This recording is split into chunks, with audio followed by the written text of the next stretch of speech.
danna subscribe kafin a wuce. Kada a manta a danna subscribe kafin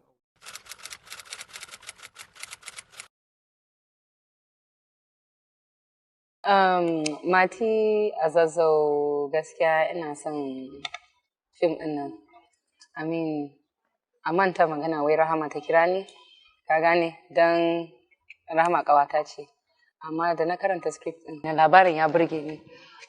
Madina kuma ita wata yarinya ce da abubuwan da suke faruwa ne kullum inda muka fito, ka gane? So, idea ɗin da ake ba da labarin nan, na san mutane za su zauna su sa kunne, su ji, su kallo, su ji daɗin labarin don basically yana cikin culture ɗinmu.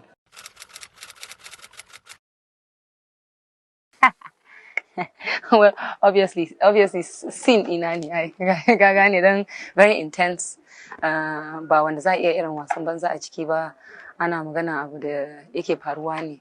So, kuma ai ba mutum ɗaya zai iya bada labarin nan ba, mutane da yawa, ka gane, labarin su is different from place to place. So, for me, it's very close to home.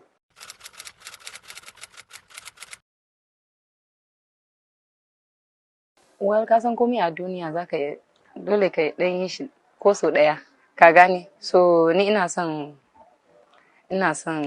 different forms of entertainment, basically.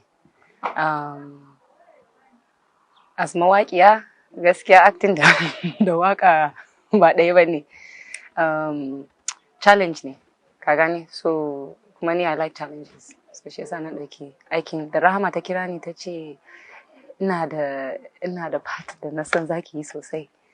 Amma tunanin da na yi, mama na ma ta ce ki ɗan shi ki ɗan ganyen da zaki yi, kin gane, irin kullum kina mana acting a gida ba baki sai waka. So, to be honest, lokaci ne ina gani.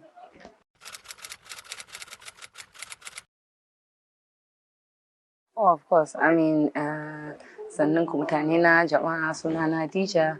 Sakon da zan bar muku shine duk abin da za ku yi a duniya, Allah za a sa a gaba. In ka sa Allah a gaba, ai ba matsala. Komi za ka gan shi yadda kake so haka zai fito.